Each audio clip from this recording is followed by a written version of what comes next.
नूर Khan base पे जितने भी अमेरिकी तैयारे इब्तिदा में आते जाते थे, अब मालूम नहीं होता था कि उनके पास कार्गो क्या है। ये समझ बैठे थे कि शायद नूर खान बेस उन्हीं का हो गया है, मुकम्मल तौर पे उनकी निगरानी में है। बेसिकली पाकिस्तान की सॉवरेनिटी की इंशाल्लाह हम गारंटी देते हैं, बिकॉज हमारे वो ब्रदर्स भी हैं, हमारा इंटरेस्ट है। जैसे सरगोदा में जब किराना हिल्स के ऊपर अटैक हुआ, जिस तरह से अमेरिकन फड़फड़ाए, थोड़ा अजीब सा लगा कि यार ये क्या है, ये क्यों फड़फड़ाए। अभी भी हम लोग जब ऑपरेशन सिंदूर हुआ था, क्यों ट्रंप चौंक गए थे? ट्रंप इसलिए नहीं चौंके थे कि हम लोग अटैक कर रहे हैं पाकिस्तान पे। नूर खान बेस पे जो अटैक हुआ है, Noor Khan base is the nerve centre. Noor Khan base जो है इनका इस्लामाबाद, इनका नर्व सेंटर है। वहाँ से इनकी सारी वीआईपी स्क्वाड्रन वहाँ से उड़ती है। वहाँ पे इनका स्ट्रैटेजिक प्लान डिवीजन है, यानी एसपीडी कहते हैं उसको। वो इनका न्यूक्लियर आर्सेनल देखता है। जब अपनी आप यात्रा खुद तय कर रहे हो, यहाँ तक कि आपने पाकिस्तान का न्यूक्लियर ब्लफ कॉल आउट कर दिया, और जिसके ऊपर अगर आप देखें किसी भी दुनिया की किसी पावर का एक स्टेटमेंट नहीं आया है, तो लोग जो पूछते हैं कि साहब भारत को क्या मिला, ये मिला। और यही वजह थी कि एक मरतबा एक हमारे एयरफोर्स के अफसरान ने कुछ पूछने की कोशिश की वहाँ पे जो अमेरिकी मरीन थे। जब सामान जहाज़ों से उतर रहा था तो उनको कुछ शक हुआ। जब शक हुआ तो उन्होंने पूछा कि है क्या, तो उसने कहा कि सॉरी हम आपको ये नहीं बता सकते, तो हमारा अमेरिका का सामान है। तो जब हमारे अफसरान ने थोड़ी सी मुजामत की तो अमेरिकी मुहाफिज ने या मरीन ने पिस्तौल निकाल लिया, सब पे पिस्तौल तान लिया। हमेशा हर मोर्चे पर भारत जो था वो इस सोच के पीछे हट जाता था कि पाकिस्तान भी एक परमाणु शक्ति है और वो अपने हथियारों को कभी भी इस्तेमाल कर सकता है।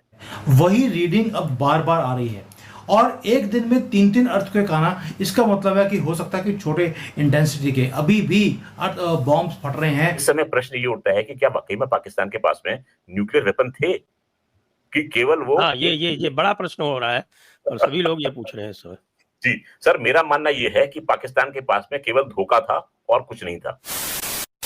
नमस्कार दोस्तों, जय हिंद। पाकिस्तान और भारत के बीच बीते महीने हुई सैन्य झड़प के बाद से ही नूर खान एयरबेस लगातार चर्चे में बना हुआ है। इसकी वजह है कि भारत ने रावलपिंडी शहर स्थित पाकिस्तानी सेना के इस ठिकाने पर ऑपरेशन सिंदूर के तहत हमला कर इस पे मिसाइल से तबाही किया था। भारत के हमले में इस एयरबेस को काफी ज्यादा नुकसान हुआ है। इस एयरबेस के बारे में पाकिस्तान के एक सुरक्षा विशेषज्ञ इम्तियाज गुल ने चौंकाने वाला खुलासा किया है। गुल का दावा है कि नूर खान एयरबेस पाकिस्तान नहीं बल्कि अमेरिकी सेना का ठिकाना है। गुल के दावे के अनुसार पाकिस्तान सेना के अधिकारियों को एयरबेस पर कोई नियंत्रण नहीं है। इसे अमेरिकी सेना क्षेत्र में अपने प्रभाव और सैन्य अभियानों के लिए अपने कंट्रोल में रखा है। गुल ने कहा है कि अमेरिकी विमानों को बार बार नूर खान एयरबेस पे देखा गया है, यहाँ तक कि पाकिस्तानी फौज भी वहाँ नहीं जा सकती। इसके साथ ही अब ये भी सवाल उठने लगा है कि क्या भारत के ताबड़तोड़ हमले के बाद पाकिस्तान के न्यूक्लियर एसेट तबाह हो गए और यूएसए ने उस पर अपना कंट्रोल जमा लिया है। लगातार पाकिस्तान के कराची में ऑपरेशन सिंदूर के बाद से ही आए 30 से ज्यादा अर्थक्वेक से बताया जा रहा है कि पाकिस्तान के न्यूक्लियर एसेट को कुछ नुकसान हुआ है।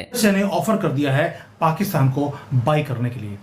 2-3 न्यूज और पाकिस्तान से आ गई हैं और सारी की सारी स्टार्टलिंग न्यूज हैं।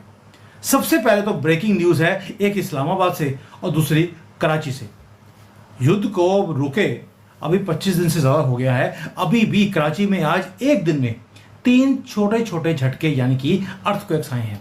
अब ये क्यों हो रहा है? दूसरा, ये 13th अर्थक्वेक है एक महीने में, और दूसरा अर्थक्वेक आ गया इस्लामाबाद के अंदर, जहां पर नूर खान एयरबेस के अंदर अमेरिका ने टेक ओवर कर लिया है इनके न्यूक्लियर एसेट्स को। यानी कि जो ये न्यूक्लियर बम हमारे पास पाव के हैं, जो हमें धमकियां देते थे, आज यूएसए ने कंट्रोल कर लिया उस स्ट्रेटेजिक एयरबेसिस को भी और न्यूक्लियर वेपन्स को भी। कराची में कल रात से मैं वीडियो देख रही थी कराची के कि इनको प्रेयर टाइम्स में, उसके बाद दूसरी वेव में आती है ना अर्थक्वेक, तो दो आज सुबह तक मैं 2, अभी आपने बताया तीसरी भी आ गई है।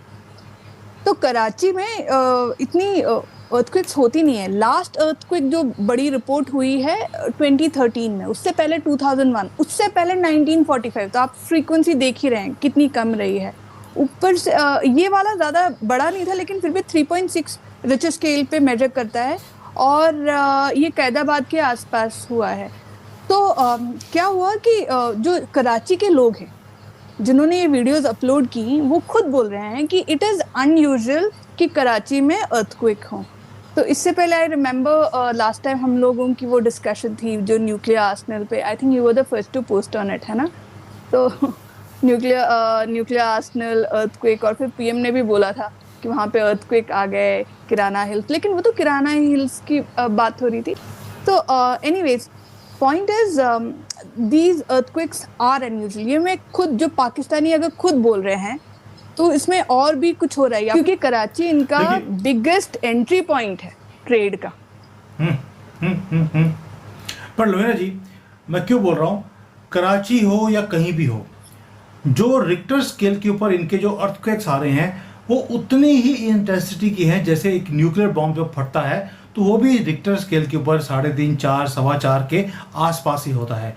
वही रीडिंग अब बार बार आ रही है और एक दिन में 3 अर्थक्वेक आना, इसका मतलब है कि हो सकता है कि छोटे इंटेंसिटी के अभी भी बॉम्ब्स फट रहे हैं, हो सकता है। जैसे पहले रेडिएशन की बात आई थी, it might be possible, but this is one aspect of the news. दूसरा, जो नूर खान के ऊपर जो इतना बड़ा घमासान हो गया है कि अमेरिकन सोल्जर्स वहां पे पाए गए हैं and they are not allowing, Pakistan की एयरफोर्स के लोग भी नूर खान में बिना अमेरिका से वीजा लिए वो अपने ही कंट्री में एंटर नहीं कर सकते।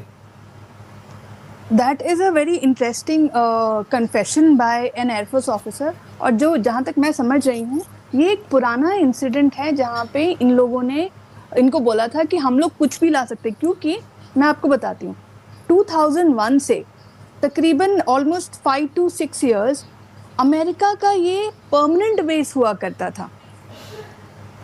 नूर खान जो बेस है, वाई 2001, ये इनके जो अटैक्स हुए थे 9/11, उसके बाद उन्होंने वॉर ऑफ टेरर डिक्लेयर की थी और इनकी सोल्जर्स आ गए थे अफगानिस्तान में। तो इनका बागराम बेस जो अफगानिस्तान में है और पाकिस्तान में नूर खान बेस, ये दोनों परमानेंट बेस हो गए थे। तो नूर खान बेस में ऑब्वियसली जो भी आता था, इनको पाकिस्तानीज़ को हाथ भी लगाना अलाउड नहीं था। और उस टाइम पे अमेरिकन्स जैसे इनको पाकिस्तानीज़ को ट्रीट करते थे ना, मैं आपको एक एग्जांपल देती हूँ। I am not sure if many have heard about this incident. ये है 2011 या 2012 का, जब एक CIA operator who was ex army, US army, वो पाकिस्तान के अंदर था। वो प्राइवेट मिलिट्री कॉन्ट्रैक्टर बन के गया था, CIA ऑपरेटर था, लेकिन उसके ऊपर अटैक हुआ कि क्या हुआ, ऑफिशियली कहते हैं कि उसको रॉब करने की कोशिश की लाहौर में, और उसने अपना गन उठाया, 2 पाकिस्तानियों को वहीं पे मार डाला। उसके बाद एक तीसरा उसकी और कार लेके आया, शायद उसके ऊपर असैसिनेशन अटेम्प्ट हो रहा था, वो भी मर गया। तो 3 पाकिस्तानी मरे, 1 अमेरिकन के हाथ। ठीक है, इस बंदे को इन्होंने अरेस्ट किया, ये लोग कुछ नहीं कर पाए और उसको वापस अमेरिका भेजना पड़ा, क्योंकि इनकी औकात नहीं है अमेरिका के अगेंस्ट कुछ भी पूछो। अभी भी हम लोग जब ऑपरेशन सिंदूर हुआ था, क्यों ट्रंप चौंक गए थे? ट्रंप इसलिए नहीं चौंके थे कि हम लोग अटैक कर रहे हैं पाकिस्तान पे।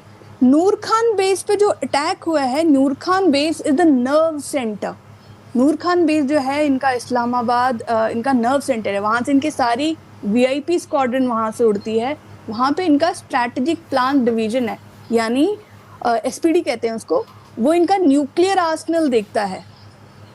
तो हमने ना सिर्फ किराना हिल्स पे अटैक किया था, हमने इनके SPD यानी इनके नर्व सेंटर पे जो इनकी न्यूक्लियर आर्सेनल कंट्रोल करती है, उसके ऊपर अटैक किया था। ट्रंप चौंक गए थे और इसीलिए इमीडिएटली अमेरिकन ने इंडिया को कांटेक्ट किया। इंडिया ने बोला कि हम तब तक नहीं पीछे हटेंगे जब तक ये ऑफिशियली पाकिस्तान से रिक्वेस्ट नहीं आए कि सीज़फायर स्टॉपेज ऑफ फायर हो।